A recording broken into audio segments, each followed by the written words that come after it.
Changeons à présent de sujet. C'est une Assemblée nationale renouvelée à près de 90% qui va travailler au vote des textes et au contrôle de l'action gouvernementale pendant les 5 prochaines années. Les noms des 147 députés sont connus depuis hier. Au total, la Cour constitutionnelle a reçu 129 requêtes. À l'issue de la proclamation des résultats, on peut retenir que le RPM se place comme la première force politique du pays. L'analyse de Amadou Sankari. C'est à l'issue d'une cérémonie qui aura duré 6 heures de temps que les 9 sages de la Cour constitutionnelle ont égrené les 147 noms des désormais honorables députés de la nouvelle Assemblée nationale du Mali. Des élus dont le mandat prend effet à compter de ce 1er janvier 2014.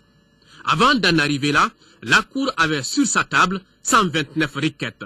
D'emblée, elle a rejeté 73 pour non-conformité au délai prescrit par la loi ou tout simplement les requérants n'ont pas qualité de saisir la Cour. Quant aux 56 autres, elles ont été examinées sur le fond.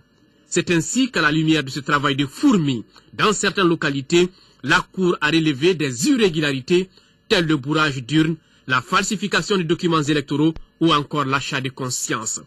Parlant toujours de requêtes, on retiendra surtout que c'est la circonscription électorale de Diri, dans la région de Tombouctou, qui a introduit le plus grand nombre, 40 au total, suivi de Nyono, dans la région de Ségou, et le cercle de Tombouctou, avec respectivement 15 et 14 requêtes. Autre élément à retenir, c'est le coup de théâtre intervenu dans les circonscriptions électorales de Nara, Nyono et Gao. Dans ces localités, le RPM a pu sortir la tête de l'eau, ce qui n'était pas gagné d'avance. Une situation qui conforte le parti dans sa position de leader sur l'échiquier politique du pays.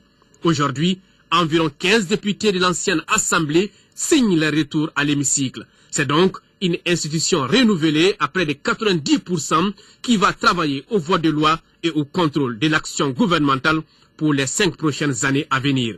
Reste maintenant à savoir celui qui sera au perchoir de cette 3e institution de la République. Ce qui reste, une cuisine interne.